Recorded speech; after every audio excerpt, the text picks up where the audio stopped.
मोहित, हाँ। ये आपका लैपटॉप मैं रख देती हूँ। रुके रुके। अब क्या है? कॉर्नर।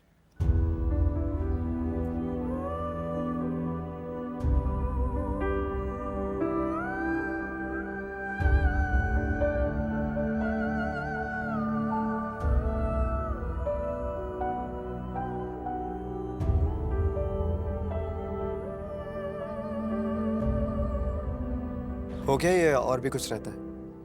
नहीं।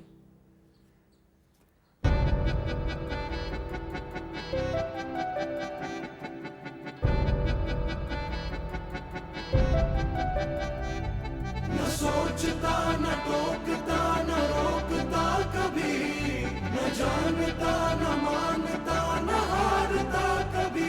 इश्क ने दिए है जख्म, रख दे कोई तो मरहम। है मुझ पे ये सितम, तेरे करम, जान ले सनम।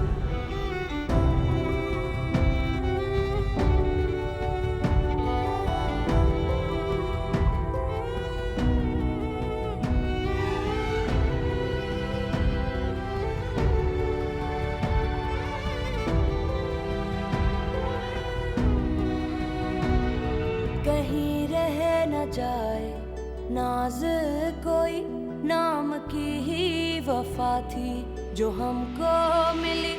कोई हमसा ही नाता बता दे जरा, क्या मिलेगी उसे अब सजा भी कभी।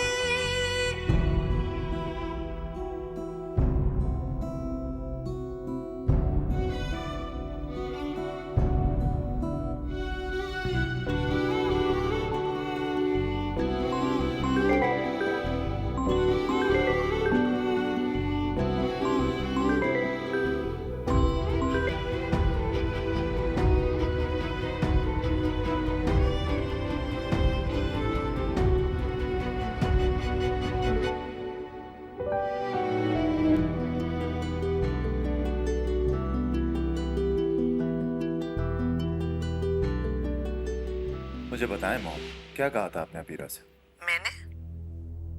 मैंने तो अबीरा को कुछ नहीं कहा। क्या अबीरा ने तुमसे मेरी शिकायत की है? मुझसे तो वो बात ही नहीं कर रही, ना मेरी कॉल रिसीव कर रही है, उल्टा अब उसका फोन भी ऑफ है। मुझे समझ में नहीं आता कि इस लड़की के साथ आखिर मसला क्या है। वो तो मेरे सामने से ऐसे उठ के चली गई कि उसे परवाह ही न हो कि मैं मेहमान हूँ। मेरा एक रिश्ता है उसके साथ, उसके दिल में मेरे लिए रिस्पेक्ट होनी चाहिए। गलती हो गई मॉम मुझसे कि मैंने आपको वहां भेज दिया, उल्टा सारा काम बिगाड़ दिया आपने मेरा। ये क्या कह रहे हो हारून? तुम मुझे ब्लेम कर रहे हो बेटा? मॉम, आपको क्यों समझ नहीं आ रहा कि मैं अबीरा की नाराजगी अफोर्ड नहीं कर सकता हूँ? तुम उसके हाथों बेवकूफ बन रहे हो। या तो तुम अबीरा को बहुत ज्यादा पसंद करते हो या फिर जिद में मुब्तला हो गए हो। मेरी जिद ही है वो, मेरी जिद है मामा। और आप जानती हैं ना कि अपनी जिद तो मैं पूरी कर ही जाऊंगा। अगर आप ये समझ ही चुकी हैं तो मेरे लिए मजीद मुश्किलात खड़ी मत करें। तुम अपनी जिद के हाथों अपनी जिंदगी को दांव पे लगाना चाहते हो, लेकिन हारून मैं इसमें तुम्हारा साथ नहीं दूंगी। मैं तुम्हारी माँ हूं, तुम्हें जिंदगी में खुश देखना चाहती हूँ। मैं तुम्हें उदास और नुकसान में नहीं देखना चाहती। अबीरा को तुम्हारी कोई परवाह नहीं है, इसीलिए तो आप मेरी माँ होकर मेरी फीलिंग समझने को तैयार नहीं है और अबीरा से एक्सपेक्ट करती हैं कि वो मेरी फीलिंग्स को समझे। हारून, मामा, stay out of it please.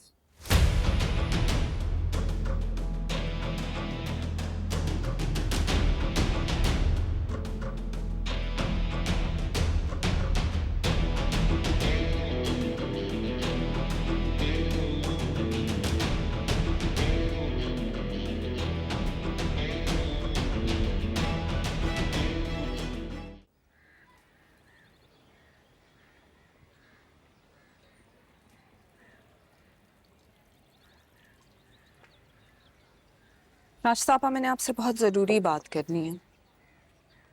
हाँ कुलसुम, कहो क्या बात है।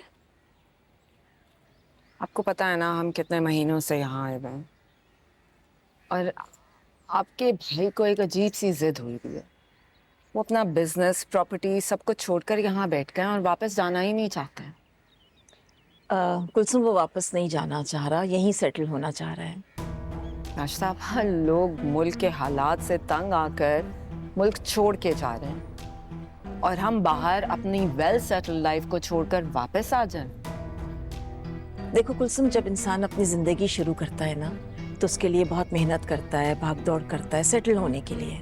जब एक बार वो सेटल हो जाता है तो वो फिर अपनी जिंदगी में कंफर्ट चाहता है, अपनी खुशी चाहता है, और उसकी खुशी यही है कि वो यहाँ पर रहे। नाश्तापा वो भी हमारा ही मुल्क है। और मुझे बताएं, सरमद वापस आना चाहेगा?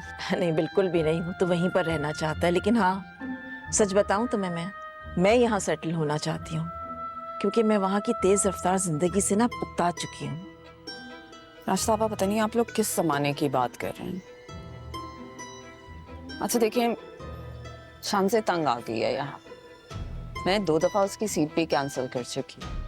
पूछी थी मुझसे कि हम कब वापस जा रहे हैं, तो मैंने उसे कहा था कि मैं तुम्हारी फूफो से बात करती हूँ, वो तुम्हारे डैड को समझाएंगी। कुलसुम, शानज़े तो शादी के बाद सरमद के साथ बाहर चली जाएगी, तुम उसकी टेंशन क्यों ले रही हो? वो यहाँ शादी ही नहीं करना चाहती, उसके सारे दोस्त वहाँ। लेकिन कुलसुम, सारे रिश्तेदार तो हमारे यहाँ है ना। राश्तापा जो क्लोज रिलेटिव्स हैं वो वहाँ आ जाएंगे। मैं चाह रही थी कि हम जल्दी से इनकी शादी कर देते हैं, फौरन सरमद से बात कर। कुलसुम, आज ही तो पहुंचा है वो, मैं 2-4 दिन में उससे बात कर लूंगी, तुम परेशान मत।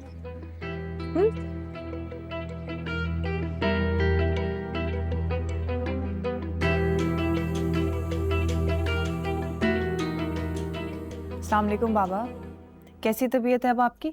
हाँ मेरी बेटी, मैं बिल्कुल ठीक हूँ, फर्स्ट क्लास अल्हम्दुलिल्लाह। तुम बताओ, तुम कैसी हो?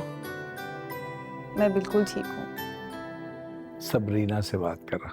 मेरा बहुत प्यार कहना उसे। तुम्हारी फुप्पो तुम्हें ढेर सारा प्यार कह रही है। आप भी उन्हें मेरा सलाम दे दें। हाँ वालेकुम अस्सलाम। बोलो, बात ही कर लो तुम बल्कि। अल्लाह हाफ़िज़। हेलो, हाँ सबरीना बेटा, कैसी हो तुम?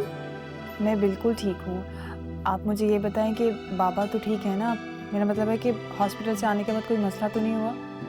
अल्लाह का शुक्र है, तुम्हारे बाबा बिल्कुल ठीक है। चलिए ठीक है, मैं आपसे बाबा से बाद में बात करूँगी। ठीक है बेटा, खुदा हाफिज़। अच्छा सुनो जी? मोहित कैसा है? वो बिल्कुल ठीक है। चलो उससे कहना कि हम सब उसके लिए बहुत दुआ करते हैं। जी ठीक है। अल्लाह हाफिज़ बेटा। अल्लाह हाफिज़। हाय दिल ही तो है